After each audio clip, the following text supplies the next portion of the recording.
Nós estamos com o professor Edinaldo, professor e historiador Edinaldo Oliveira, aqui conosco, sentado na nossa mesa também a secretária de Cultura, Deni Cortes, e começar aqui com o professor Edinaldo. Professor, hoje é o Dia Nacional da Consciência Negra e se fala muito nas ações de Zumbi dos Palmares.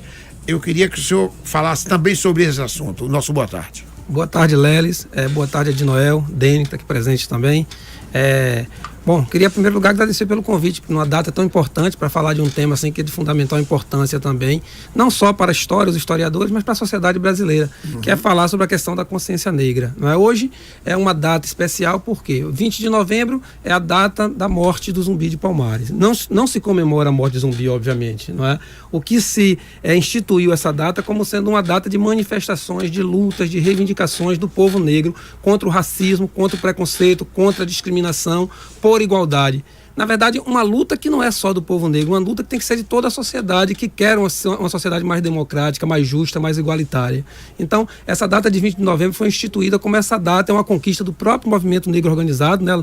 São os movimentos negros organizados que lutaram para conquistar essa data, e aí se instituiu essa data nacionalmente. Em alguns estados é feriado, em algumas cidades é feriado, em outras ainda não é. Não é? Mas é uma data importante porque é esse momento em que a população, sobretudo a população negra, né, ela se organiza, se une, né, e se manifesta publicamente em relação ao racismo, ao preconceito, à discriminação, à desigualdade na sociedade e na luta por essa sociedade mais justa e por mais igualdade. Então, o Zumbi foi um líder, né, um líder negro, uma liderança importante, que foi líder do Quilombo dos Palmares. O Quilombo dos Palmares é bom destacar que foi uma das principais formas de resistência negra contra a escravidão. Né? O Quilombo dos Palmares foi considerado o maior dos quilombos que existiram no Brasil, em Pernambuco, né, aqui no Nordeste, mas outros quilombos existiram em outras regiões do Brasil e até no continente africano, que eram organizações surgidas a partir de negros escravos foragidos, né, que conseguiam fugir da fazenda, e outros que se juntavam àquela aglomeração, e há relatos até de algumas aglomerações dessas, a presença até de indígenas também, né, na luta contra a escravidão. Então, assim, é considerada uma importante forma de luta contra a escravidão, talvez uma das mais importantes formas de resistência negra contra a escravidão, porque o quilombo representava uma alternativa ao regime escravista. Em que sentido? No regime escravista não adiantava apenas fugir, porque a sociedade era escravista. Então, para o escravo negro, não bastava fugir da senzala e da fazenda, porque automaticamente lá fora, facilmente ele seria recapturado e devolvido para a fazenda, né? Porque predominava o princípio do direito de propriedade sobre o direito dele como cidadão, que ele não era considerado como tal, não era considerado como cidadão. Então, para todo fim, ele era uma propriedade do senhor. Então, qualquer um poderia capturá-lo e devolvê-lo ao senhor. Então, o quilombo representava uma forma importante, por quê? Porque lá havia uma solidariedade, eram grupos, né, de pessoas que tinham os interesses comuns, né, que eram negros, na sua maioria foragidos, e ali eles se organizavam para conviver em solidariedade, né, uns colaborando com os outros em solidariedade, e há relatos, inclusive, de que eles estabeleceram relações de solidariedade com outras comunidades não quilombolas próximas. Agora os senhores chegaram a tentar atacar, acabar, exterminar com os quilombos? O Quilombo de Palmares, por exemplo, é um grande exemplo desse tipo de reação. Não é? O Quilombo foi atacado, foi invadido, né, por jagunços, né, e ele foi destruído e o próprio Zumbi foi assassinado. Né? A data de hoje foi o assassinato do Zumbi dos Palmares, líder negro do Quilombo que foi assassinado. Então havia uma preocupação muito grande dos senhores, por quê? Agora, por que o nome Zumbi dos Palmares? Por que colocaram esse nome nele? O nome já vem desde o primeiro líder do Quilombo de Palmares, é bom dizer que era o Gangazumba, né? Gangazumba de Zumbi foi o sucessor do Zumbi, entendeu? Então é do Palmares porque é da comunidade, né, que foi instituída na localidade que recebeu o nome de Palmares, Quilombo do Palmares. Então ele teve uma importância fundamental naquela organização do povo em torno daquela comunidade, né? E eu queria destacar principalmente por que o Quilombo ele causava tanta preocupação aos senhores. Por quê? Porque o Quilombo, eles se uniam, né, coletivamente, e ficava mais difícil recapturar esses negros fugitivos. Além disso... Que estavam lá. Eles que estavam lá, exatamente. E além disso, representavam uma alternativa de sobrevivência ante o sistema escravista.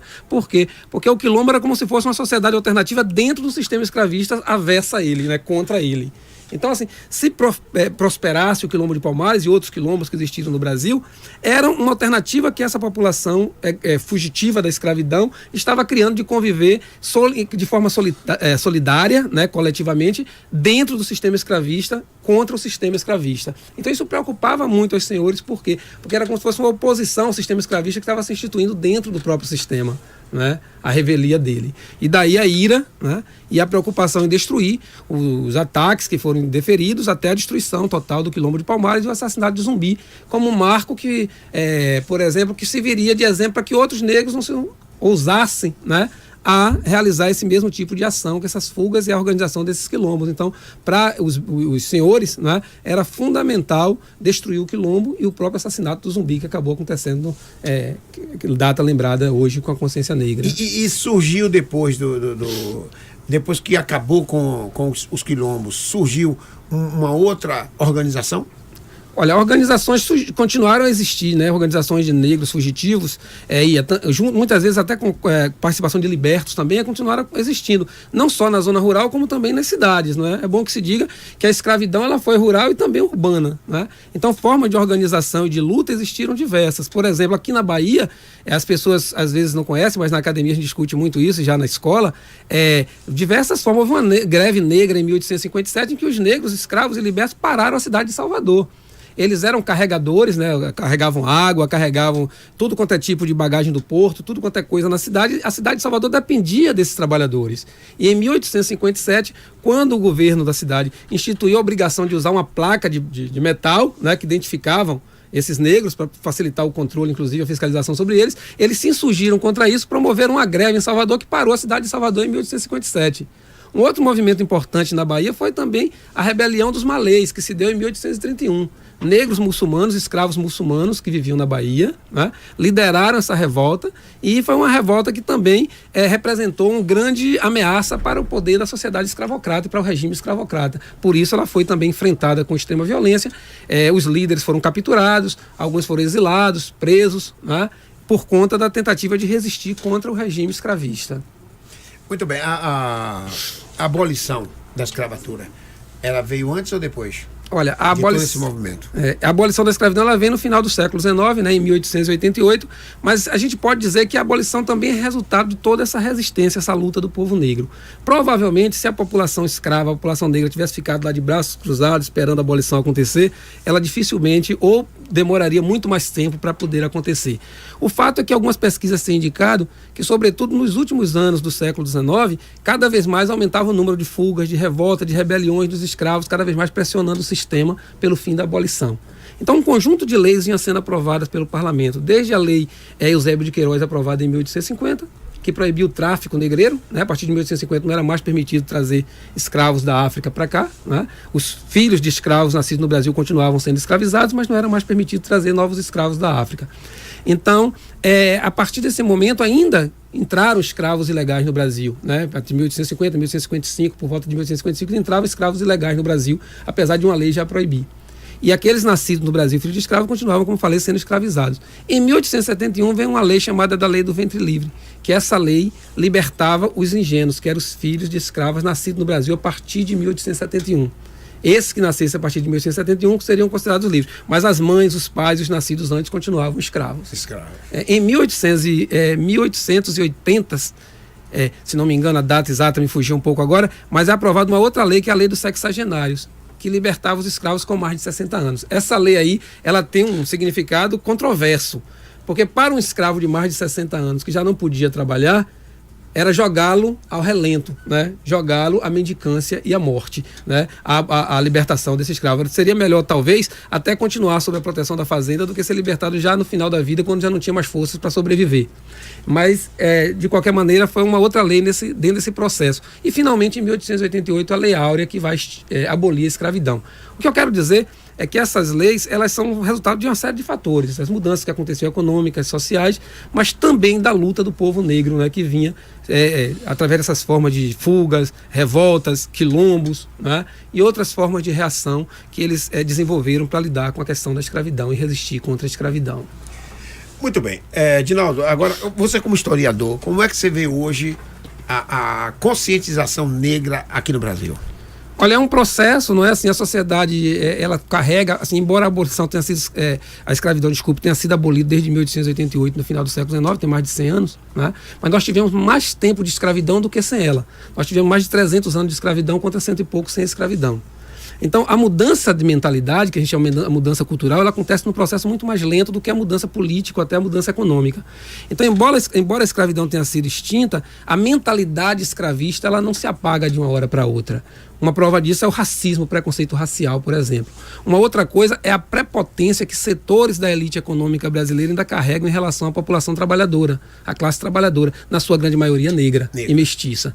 Então, essa prepotência, essa falta de reconhecimento do trabalhador como um cidadão, como um sujeito, aliás, essas leis, essa reforma trabalhista que está sendo aprovada agora é um exemplo bem claro disso, não é? Uma reforma que é instituída de cima para baixo, sem consulta aos trabalhadores, sem ouvir os trabalhadores e as suas representações sindicais, e que mostra a prepotência e a arrogância de uma classe econômica cuja maioria é descendente dos antigos ainda, né, senhores escravistas, claro que nem todos são, né, mas alguns ainda são, e que ainda carregam esse ranço, né, esse preconceito, né, de ver o trabalhador não como um cidadão, como um sujeito de direito, mas como ou um coitadinho, né, ou um outro, né, um ex-escravo, um alguém inferior. Um dependente, né? Naturalmente. Um dependente, exatamente. Um dependente. Lamentável. Exatamente. Então, a sociedade, movimentos como esse, o Dia da Consciência Negra e toda a luta que o movimento negro tem empreendido ao longo de décadas, né, desde a década de 50 pelo menos, né, vem no sentido exatamente de conscientizar a sociedade em relação a essas questões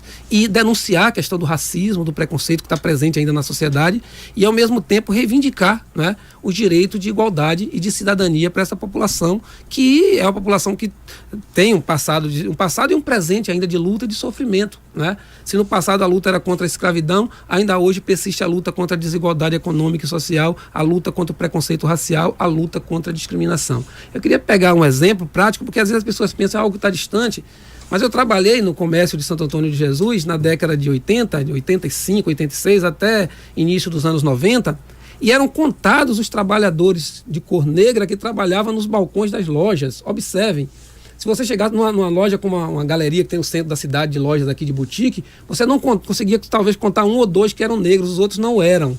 A mesma coisa aconteceu com outras lojas grandes, inclusive que eu trabalhei.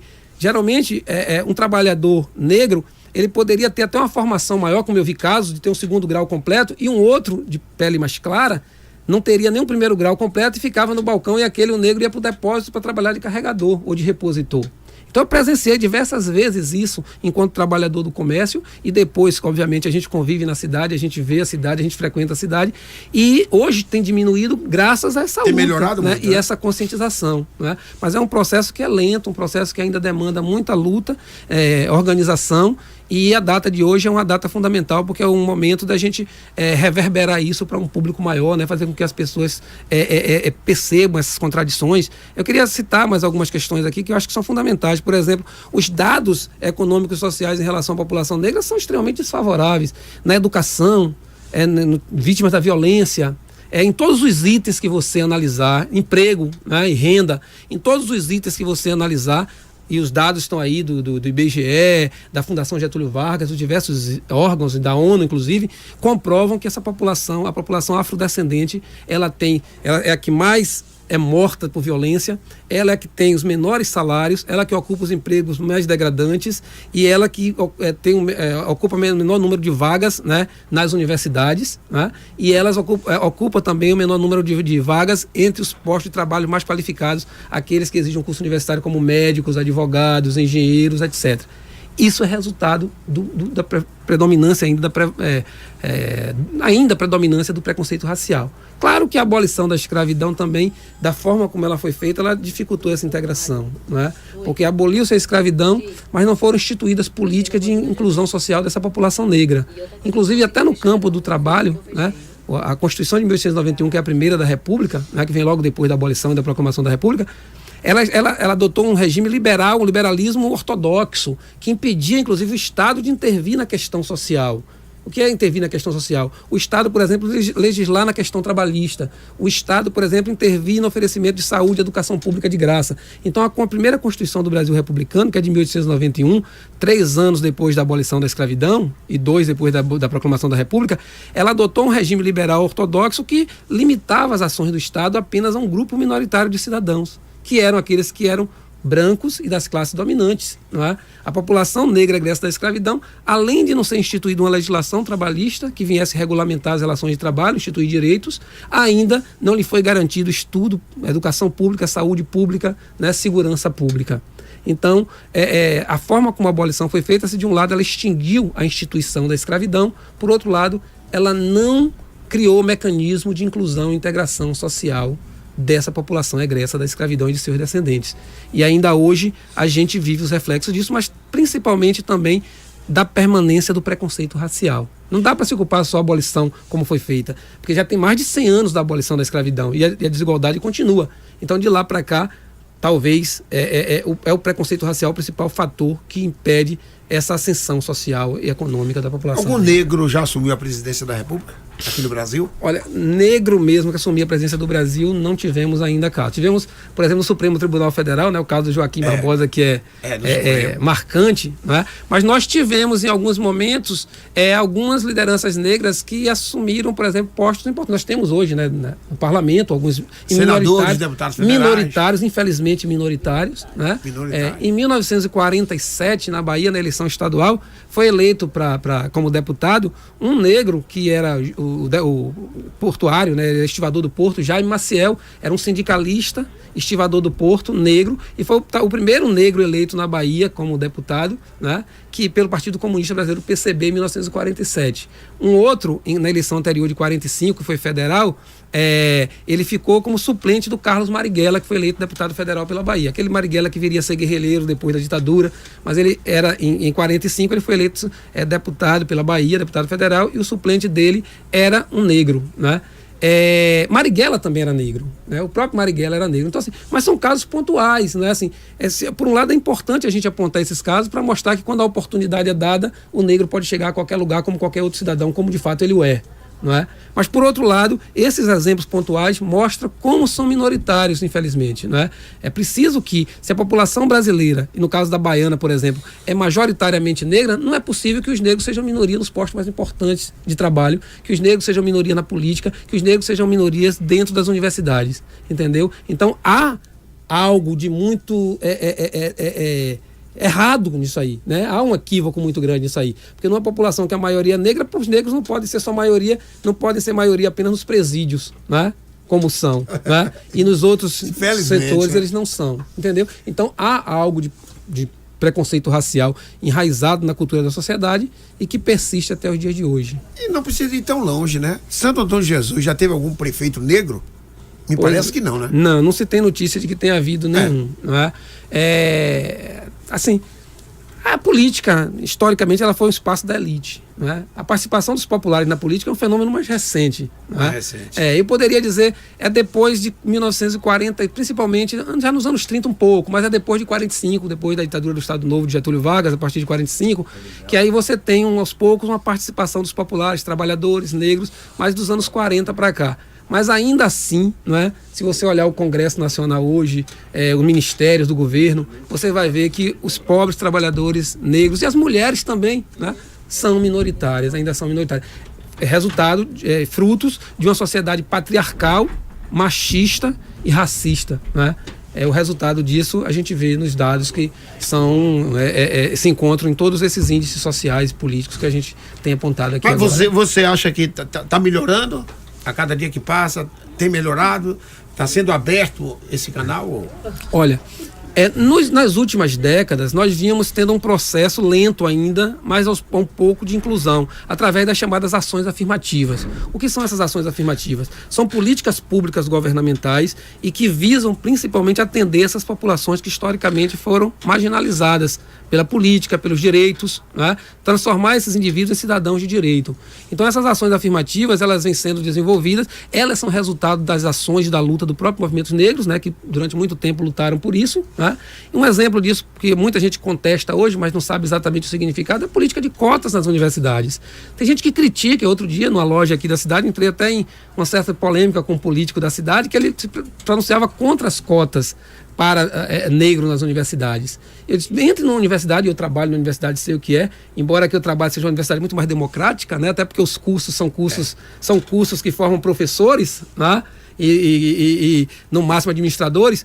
Então, assim, esse público já é um público mais bem mestiço, né, e bem negro, mestiço, né? Mas quando você vai para os cursos de medicina, os cursos de direito, os cursos de engenharia, aí você parece que está entrando na universidade da Dinamarca, da Suíça e não do Brasil. Por quê? Porque a grande maioria dos estudantes que estão lá presentes são brancos. Então as cotas, elas vêm para diminuir essa distância. Porque as pessoas criticam, mas o importante é a meritocracia, na hora de disputar lá. Mas eu pegava como exemplo, com esse político, nessa discussão, eu dizia, olha, imagine a minha filha, eu vou tomar como exemplo a minha, não vou nem pegar dos outros, porque seria a minha filha, que ela estuda numa escola particular, que não falta a ela alimentação de manhã, meio-dia e à tarde, graças a Deus é o trabalho do pai, não é?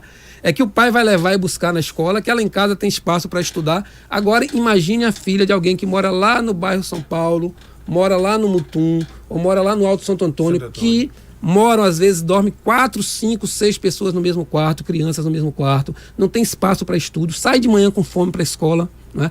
Às vezes não tem transporte escolar, entendeu? Não tem o pai e a mãe para buscar, o pai e a mãe também não tem uma formação já escolar para poder contribuir na formação deles. Como é que esse jovem vai conseguir competir com, por exemplo, a minha filha ou seu filho, falei com ele, ou o filho do outro empresário que estava lá?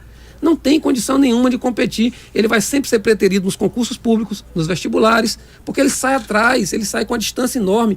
A minha filha, o filho do empresário, o filho do prefeito, do ex-prefeito, do político, sai na frente quilômetros. A possibilidade é bem maior. As cotas, elas vêm exatamente para tentar diminuir essa distância. Né? Diminuir essa distância para que eles não cheguem lá no vestibular e no concurso um com a distância tão grande do outro, né? Então essas políticas, não só as cotas, as várias políticas de reparação que foram instituídas nos últimos anos, elas visam isso, elas visam diminuir essa distância social para permitir que aqueles que saem atrás por conta da desigualdade, por conta da discriminação, por conta da pobreza, possam chegar lá na frente com a distância menor daquele que teve todas as condições e possa competir com ele, ainda em desvantagem, mas pelo menos com menor desvantagem.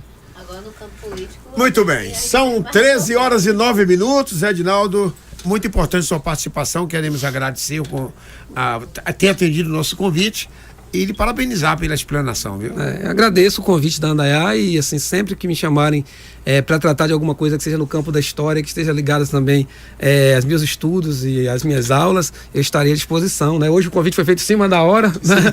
É verdade. Preferência que seja feita com antecedência maior, mas, assim, a gente sempre que possível a gente vai estar aqui para contribuir. Assim, eu queria deixar aqui, não é, a minha homenagem, né, ao povo negro, que é um povo guerreiro. Eu também sou afrodescendente, né, embora seja mais mestiço, né? Minha família é uma mistura de branco com índio com negro também, não é? Então é uma família mestiça, mas assim, trago as marcas, né, e os traços e a herança dos meus ancestrais que também são negros, né, que batalharam e lutaram. A minha avó, por exemplo, negra, viveu no engenho a vida toda, né, só mudou no finalzinho da vida quando meu pai comprou um terrenozinho, que ela mudou com meu avô para lá e morreu num terreno próprio, mas viveu a vida toda no engenho, trabalhou nesse engenho, né? Então, assim, é um povo guerreiro que lutou, que construiu o Brasil, constrói o Brasil, na verdade, não é? Se você for olhar no campo da construção civil, no campo da indústria, nos vários setores, a grande maioria é o povo negro que está lá, né? Ou mestiço, que também é afrodescendente. Então, esse povo é um povo guerreiro que luta e que não tem o seu trabalho e seus direitos reconhecidos. Por conta disso, o 20 de novembro é uma data fundamental. Por quê? Porque é um momento da gente estar buscando essa conscientização, né, contra a discriminação, contra o preconceito, na luta pela igualdade social e racial, né? E é isso aí. Muito bem. Nosso abraço, muito obrigado pela sua participação.